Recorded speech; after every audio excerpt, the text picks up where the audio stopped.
capítulos 4 a 6 do livro de Jeremias. Versículos 1 a 2 do capítulo 4. O clamor de arrependimento do povo é respondido com a certeza daquilo que acontecerá no futuro, quando eles voltarem genuinamente para o Senhor. Até este ponto, eles não tinham ainda se arrependido de verdade. Quando Judá e Israel realmente se arrependerem, no Senhor se bendirão as nações. As promessas feitas a Israel nunca pretenderam abençoar apenas esse povo, mas todas as nações por meio de Israel.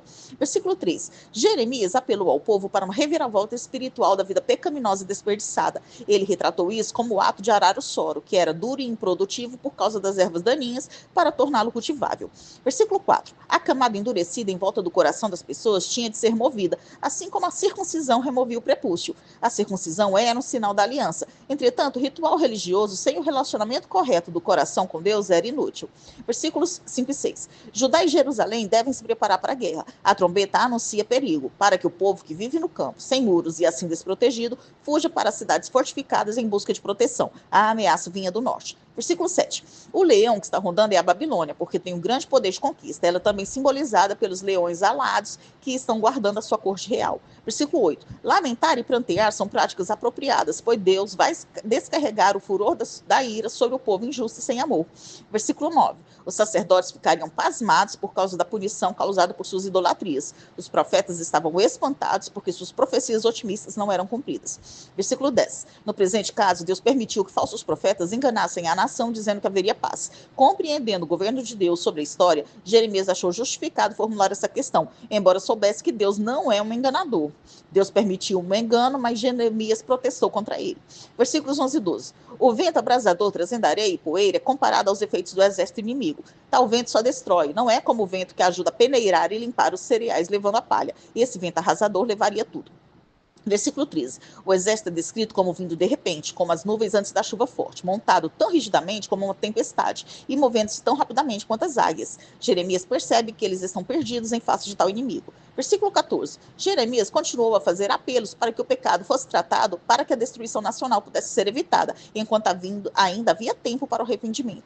Versículos 15 a 17. O avanço do inimigo que vem do norte pode ser ouvido desde Dan, no limite norte de Israel e nas nascentes do rio Jordão, até o monte de Efraim, as terras altas que se estendem de Siquém a Betel. Versículo 18. A derrota será tão amarga que vai tocar o coração de Israel, exatamente o lugar em que Deus tentou tocar com seu amor. Versículos 19 a 22. Estes versículos contêm a primeira das confissões de Jeremias. As confissões refletem a dor que Jeremias experimentou com relação à calamidade que aguardava o seu povo. O profeta foi acusado de ser um traidor, mas estes versículos revelam seu patriotismo e seu sincero amor por Judá. Ele não tinha qualquer alegria ou satisfação em proclamar palavras tão devastadoras. Ele estava sob a obrigação divina de assim o fazer. Versículos 23 a 25, Jeremias retrata a vinda do julgamento como uma reversão do processo de criação. A terra é mais uma vez sem forma e vazia. Os céus não têm luz, os montes e as colinas estremeciam e o homem e as aves desapareceram. Versículo 26. A fecundidade da terra prometida será revertida. A terra fértil tornou-se um deserto na sequência do furor da sua ira de Deus. Versículo 27. Embora a terra venha a ser devastada, ela não acabará. Há sempre a promessa de um remanescente daqueles que são fiéis ao Senhor. A criação perdurará por causa da misericórdia de Deus e seu plano eterno. Versículo 28. Assim como Deus falou uma vez e o mundo veio à existência, agora então ele vai falar e a devastação virá. Ele não vai ceder ou voltar atrás, pois sabe que não haverá arrependimento. Versículo 30. Jeremias descreve Jerusalém em sua dolorosa agonia, ainda rejeitando Deus como seu marido. Em vez de escolher o arrependimento e o lamento, ela se veste de carmesim, adorna-se com enfeites de ouro e salienta os olhos com pintura. Essas imagens ressaltam o fato de que as mulheres do tempos bíblicos aplicavam uma substância metálica branco-prateada como base para um cosmético escuro sobre as pálpebras superiores e inferiores. Mas Jerusalém se embelezava em vão, pois seus amantes simplesmente lhe tirarão a vida. Esses amantes referindo às nações com as quais tentou fazer aliança. Versículo 31. Filha de Sião refere-se a Jerusalém e à área do templo. Jerusalém vai sofrer como uma parturiente, uma angústia como da mulher que está dando à luz o seu primeiro filho quando enfrentar seus assassinos. Agora nós vamos estudar o capítulo 5, versículo 1 do capítulo 5. O que Abraão descobriu quando implorou por Sodoma, Jeremias descobre agora. Não existe uma única pessoa justa, fiel e zelosa da aliança em Jerusalém, por quem Deus pudesse perdoar todo o povo. Versículo 2. Um juramento solene usado para reforçar suas mentiras era o que eles faziam. Na melhor das hipóteses, o povo era hipócrita para com Deus. Versículo 3. A disciplina de Deus não levou ao arrependimento, mas a uma firme determinação para o pecado. Versículos 4 e 5. Até os líderes que conheciam as leis de Deus e entendiam as palavras de juízo rejeitaram-no.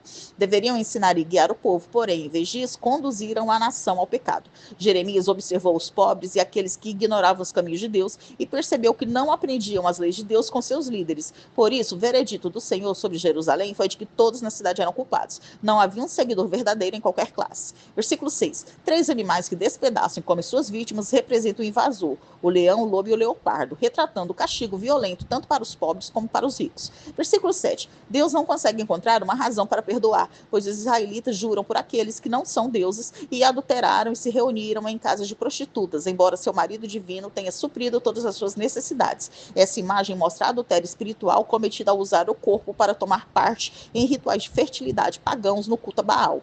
Versículo 8. Jeremias retratou o povo de Judá como cavalos bem fartos, ou garanhões vigorosos. Sua imoralidade sexual nos prostíbulos dos templos pagãos era semelhante a cavalos relinchando em busca de uma fêmea. A infidelidade religiosa leva à infidelidade conjugal. Versículos 10 e 11. Deus vai destruir Israel e Judá como quando se retira as gavinhas de uma vinha. No entanto, Deus não fará uma destruição por completo neste momento. Ele vai preservar um remanescente para uma nova aliança. Versículos 12 e 13. O povo acredita que nenhum mal sobrevirá a eles da parte de Deus por causa do que ouviram de falsos profetas. A palavra hebraica para vento e espírito é a mesma, ruach, R-U-A-K-H. Assim, os verdadeiros profetas têm o Espírito de Deus, mas aqueles outros profetas só têm vento, porque a palavra de Deus não está com eles. Versículo 14. A verdade de Jeremias e suas palavras rejeitadas se tornam fogo que consumirá o povo, e Deus vai usá-lo para julgar a nação. Versículos 15 a 17. A Babilônia era realmente antiga, remontando até 3000 a.C., e famosa, conhecida pela literatura, religião e determinação para fazer a guerra. A Babilônia iria devorar tudo e todos em Judá, como se fosse um animal faminto. Judá ficaria sem recursos de qualquer tipo. Versículos 18 e 19. O castigo de Israel será por razões disciplinares, para trazê-los de volta a Deus e para educá-los. Versículos 20 e 21. Jeremias continua a se dirigir tanto a Israel quanto a Judá. Jeremias prega para um povo tolo e sem entendimento. Eles se recusam a ouvir os profetas ou ver o que está acontecendo ao seu redor. Eles endureceram o coração. Versículos 22.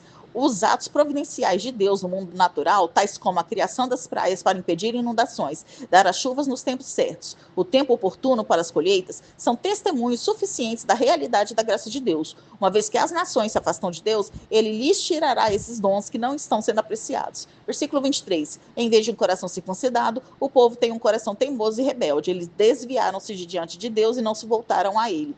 Versículo 24. Deus fornece as chuvas para a colheita dos fiéis. Ele é o Criador e merece reverência, mas Israel não o teme. Versículo 25. O pecado dos israelitas acarretou uma mudança no tempo e uma perda de colheitas devido ao julgamento de Deus. Versículos 26 a 28. Aqueles que se engrandeceram e enriqueceram mediante ganho desonesto e negligência dos órfãos eram como passarinheiros que abatem. Assim como os passarinheiros estendem em uma rede com vários animais domesticados na rede para atrair os pássaros selvagens, que de nada suspeitam, assim também ímpios saqueiam vítimas inocentes. Versículos 30 e 31. Os profetas e sacerdotes conspiram para mentir e oprimir, em vez de ensinar a palavra de Deus e governar com justiça. Em lugar de um corrigir o outro, eles reforçam os pecados uns dos outros. E em vez de desafiar os profetas e sacerdotes, o povo também reforça o pecado. Eles anseiam por tais falsos ensinos, mas serão destruídos quando o fim chegar. Agora nós vamos estudar o capítulo 6. Versículo 1 do capítulo 6. O Senhor advertiu a tribo de Benjamim, da qual descendia Jeremias, que fugisse não para a grande cidade murada de Jerusalém, porque esta seria sitiada, mas em direção a Tecoa, uma cidade cerca de 19 quilômetros ao sul de Jerusalém. Como sinal de advertência, foi acesa uma fogueira em Bet-Aquerem, localizada entre Jerusalém e Belém. Versículo 3. Os comandantes babilônios são comparados a pastores e seus exércitos a rebanhos de ovelhas, que devorariam e devastariam a terra. Versículos 4 e 5. Meio-dia e noite são horários incomuns para ataques. A força do inimigo é tal que ele tem a liberdade de atacar sempre que quiser. Versículo 6. Cortar as árvores era uma tática de sítio, na qual troncos de árvores eram usados para construir rampas para escalar os muros das cidades. Versículo 7. O mal brotava tão espontaneamente em Judá nessa época que Jeremias o comparou a águas que minam em um poço. A invasão se justificava porque Judá era culpado de opressão, violência e estrago, resultando numa sociedade com enfermidade e feridas. Versículo 9. Diferente da prática benevolente de deixar alimento nos campos para os pobres rebuscarem, como está em Levítico 19, versículos 9 e 10,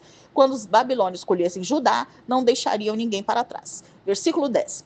Todos os segmentos da sociedade rejeitaram a advertência de Deus. Seu coração e os ouvidos estavam incircuncisos, tornando-os sem vontade e incapazes de obedecer à palavra do Senhor. Eles fizeram a preciosa palavra de Deus em objeto de deboche, provocando a ira de Deus. Em qualquer época, aqueles que zombam da palavra de Deus e não gostam dela podem esperar o futuro julgamento de Deus. Versículo 11. O profeta estava cheio do furor do Senhor por meio do Espírito Santo e estava cansado de conter a mensagem de Deus ou de mantê-la em segredo. Versículos 13 a 15. A ganância sempre leva à falsidade. Os profetas e sacerdotes eram líderes religiosos tão gananciosos quanto o povo. Por isso prometiam paz e não a punição, porque seus espectadores desejavam tais garantias. Eles não sentiam nenhuma vergonha de sua abominação, ou seja, a perversão espiritual, e cairiam quando a cidade caísse. Versículo 16. As veredas antigas eram aquelas seguidas por Noé, pelos patriarcas e por Moisés, que creram nas promessas de Deus e andaram com Deus. Versículo 17. Deus fala que pôs atalaias ou sentinelas, uma metáfora para profetas verdadeiros, que fariam soar a voz da buzina para alertar para a desgraça iminente. Versículos 18 e 19. O fruto dos seus pensamentos representa a destruição provocada pelo pecado e iniquidade da nação. Eles colherão aquilo que semearam. A nação ignorou o ensino de Deus por intermédio do seu profeta e desconsiderou a lei que Moisés havia entregado séculos antes. Versículo 20. O incenso vinha do sul da Arábia. Era uma resma aromática de árvores usada no perfume e no incenso. Sabá era um país no sudoeste da Arábia, centro do comércio de incenso e especiarias. O incenso e os holocaustos não eram substitutos para a obediência a Deus. Versículo 21. Os tropeços neste versículo não são definidos. Deus permitirá eventos como a invasão babilônica por causa do fracasso do seu povo em atender o seu chamado ao arrependimento. Versículos 22 e 23. Os babilônios rodearam o deserto da Síria, vindos do norte, e foram para a Palestina. Eram chamados de uma grande nação cruel e sem misericórdia. A lança era arremessada contra o inimigo, era uma arma comum dos babilônios. Versículos 24 e 25. O exército invasor vai trazer pânico tão grande a Judá que vai levar à impotência física como a da mulher que está dando à luz, e o povo de Jerusalém não se atreve a deixar a cidade por meio da captura. Versículo 26. Este versículo revela a terrível angústia e a insuportável dor de Jerusalém durante o cerco comandado por Nabucodonosor. Cingir-se de saco, revolver-se nas cinzas e prantear com pranto de amargura era sempre um sinal de grande angústia, tão grande como a morte de um filho único. Versículos 27 a 29. A tarefa de Jeremias é avaliar o quanto de escória, isto é, de impureza, permanece em um povo chamado para ser puro. A rebelião deles os marca como bronze e ferro mais do que como a prata pura. O processo de refinação antigo usava chumbo aquecido para extrair minérios de prata. Apesar das palavras de Jeremias serem como um fole e como chumbo usado para purificar a prata, tudo é em vão, pois a escória, ou seja, os rebeldes, permanece no metal que é a terra. Versículo 30. A nação é impura como prata rejeitada. A palavra de Deus, através dos profetas e da lei, não purificaram o povo, por isso Deus os rejeita. Nós terminamos aqui o estudo dos capítulos 4 a 6 do livro de Jeremias.